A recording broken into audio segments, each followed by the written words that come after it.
1909, Adam paid for the land to build such a facility with his own money. At the time, the White Plague was raging throughout Buffalo. With thousands of cases every year, probably of the White Plague. Over 500 died from it in 1910.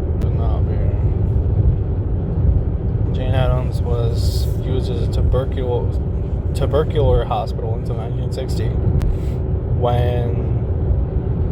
and then was turned over to the state of New York for use as a developmental disability center. By 1995, so 35 years, the institutional treatment of such disabilities had ended, and the complex was abandoned. I am reading another article. Sadly, J.N. Addams, the person, died of a stroke a few months before they opened in 1912, and they named the facility after him. So he had nothing to do with the neglect. No, he probably would have ran it the way he wanted it to be ran. Yes, but the doors were closed for good by 1993. The picture I showed you, he looked like a decent guy. He didn't look stuck up. He didn't look anything like that. He looked like maybe he knew somebody who died of TB and wanted to help other people. Like, that was his goal, was just to help people. Who was Jane Addams? James Noble Adam was a Scottish-born American businessman, department store founder. Wait. No, that's Irish. Wait, that is the same thing. No, they're slightly different, but that makes sense. Slightly, but O'Brien and, like, with the O going on? That's a very good point. Serving in the 45th mayor of Buffalo, New York. Serving from 1906 to 1909. He is best remembered as founding the Jane Addams & Co. department store and funding a major hospital for tuberculosis patients.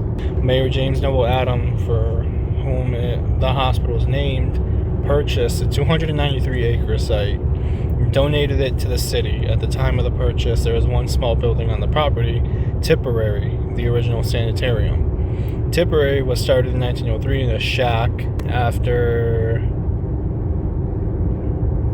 someone was named, was the first patient, the closest treatment center for TB, Raybook, Rwanda. Ain't no way he's just pissing out in the open, damn. Better known as the school. Beulah couldn't get well distance from her family. They brought her to experience the sunshine cure. With the rising cases of TB, Dr. Pryor's friends, James Noble Adam, mayor for Buffalo, was aware for the need of an institution close to Buffalo, which cure is occurring at Tipperary. The land's perfect. Like breeze. The only logical that might choose the Perrysburg site, as it seems to be in any instances, and then now in Console. A $160,000 contract was issued on October 13th, 1910, to cover up initial costs of the building and equipment. Upon completion of the original buildings, the total cost was slightly in excess of $300,000. The formal opening of Jane Addams Memorial Hospital took place on November 12th, which had a capacity of 148 patients. Heat was provided for the buildings to use this as a steam system. A new power plant was built in 1923, which served the facility until 1960 at the time of replacement. I might have read this already. Okay, Jane Addams Memorial Hospital, that's what I read. Oh, that feels good, guys. That's at least about an hour of a drive. We're not home yet. We're at a McDonald's. Stretching our legs, getting some food. But yeah, got a tinkle too, so. If I were an angry spirit, you know, trying to, hey, get out of here, but I was out of my mind, some people would probably try to do something like that, like a growl. So I suspected, if it was what I think, and, you know, did it sound like a grrr, like something like that? No. No? It sounded like whoever did the growl seemed seemed like he was very, very pissed off. Like, it didn't sound like a human, though. That's the thing. It didn't sound like an animal, but it didn't sound human-like. Like, if you just did that, that's not what I heard. I could say, yes, that's what I heard, but that's not how it was. That's not how it sounded. It sounded evil. It sounded like it was out to get somebody, and it couldn't. So it got pissed off, and it growled at us because he was mad. What I suspected has happened. After, I don't know if that was after or before, but as I was leaving, I also said rest in peace at the gate. So you think that that affected the thing too? It probably pissed it off because whatever the fuck was stuck there, you just released it.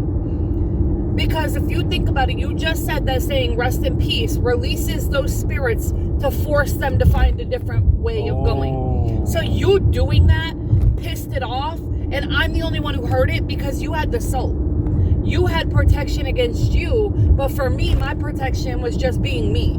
It was being near me. I was trying to stay close to you at all times, but still, you didn't have it on your own person. So the thing is I was already on the other side of the gate as well. You were not. You were going through the gate and you said it.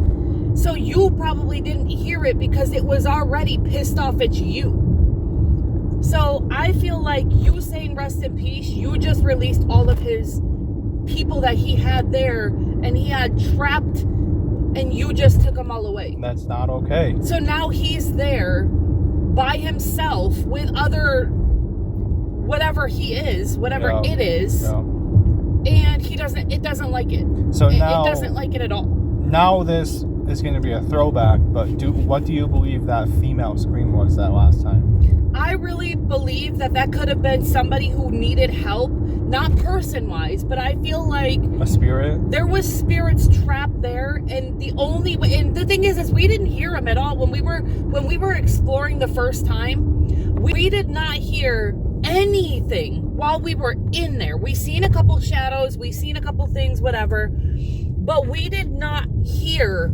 anything. And it's funny because then when we were leaving, we went on the other side of the gate and we were walking in the middle part where we were already on the other side of the gate, right? So we're not near the buildings really anymore. And that's when we hear the scream of a female, because that was her last chance of getting our attention. But I wonder if it was either that or either us being there was some type of help for her and it went away when we left. Possibly. Or if the evil thing was forcing her to be quiet while we were there. But it could be either way. It's just you don't know because we didn't do the same thing we did this time. Like, we're smarter now. We know a lot more now, where we're not just walking into buildings and we could... And hop, skip, and jump. Yes. And, rainbows and butterflies. We're not doing that because we're more careful about the spirit life. We're more careful about what we let inside because we've been through things where we've had things in our house and we have kids. So you not being careful, you will bring other things into your home and it may not attack you. You may not see it, but it will attack somebody that you love and you care about. Even if it's not violent, it could take a long, sweet ass. But you let it in. And that's why I said... Even if you don't mean to, it clinged on to you because you didn't know, but there is protection and steps you have to take. Okay, guys. You can tell it's not sunlight anymore. I just wanted to make one more video about the release effect of what happened. If you believe in spiritualism like that and the things that I keep talking about, continue. If you're interested, continue watching. If not, then it's just going to be, the rest of this is going to be talking about that, so you can skip or whatever. So in the video, I don't know if it caught clearly in the building anyway, but as we ended our communication with Cora, lovely woman, we both said we're leaving, so we're gonna say goodbye. So apparently in that aspect, saying that has a deep connection, and that somehow is release for that spirit. So it's amazing. That really is. I didn't know that. So, me, it's nothing like, it's not because my wife doesn't like to do it. She would, but I have this habit of just saying rest in peace whenever I find it shows respect. So, apparently that has a connection as well. That is somewhat of like a demand, kind of like an order. So apparently that means go find a peaceful resting place. You're released, you can go. So that's amazing. That amazes me. That feels awesome. So not everything was shit from that trip, and the outcome was amazing. So that's just fascinating. That's awesome, honestly. Okay, I'm gonna try to search some more things. Encounter with a literal insect after an intense farewell can feel incredibly startling, but it is best to understand as a natural event that helped protect you. In many cultures and spiritual traditions, insects are not seen as ghosts themselves, but rather as messengers or physical boundary markers. A spiritual stop sign. Going into an unknown nearby building could have drained you even further. This insect acted as a physical barrier to keep you safe. You did the right thing by stopping. Do not force your way past it or try to explore that building today. Your body and mind have just been through a massive emotional spike and you need to recharge. Drink a hot beverage like herbal tea or warm water, and eat something heavy to bring your focus back in your physical body. Wash your hands as soon as you get to a sink. Wash your hands with warm water and soap, consciously holding the intention that you're washing away. I didn't do that. I just washed my hands, but I didn't do that. Kept you out of danger. Nearby or abandoned buildings have structural hazards, hidden holes, or loose debris. So maybe it could have been physical harm too. But I still believe it was the first one. Yeah. Sometimes nature sets a boundary for us. We don't know when to stop. The insect said that is far enough for today. So Which maybe makes sense. it wouldn't have mattered what building. It all would have been too much. Yeah. Perspective, the spirit you spoke to absolutely could have used your influence the insect's behavior. When people experience physical signs like this immediately after a ritual, it wasn't a ritual. Because you told the spirit rest in peace and goodbye, the sudden appearance of a loud barrier right at the edge of the building. It is as if the spirit used the natural world to say, message received, I'm stopping here, and you should stop here too. The diving bug forced a definitive end to your exploration. It kind of did. Take that as your final cue that your work there is completely done. Yeah. We've been there twice, this being our second time. And we don't plan on going back. And that animal with that insect or whatever basically told us that it's not worth it. Yes. These fucking roads aren't worth it. Holy shit.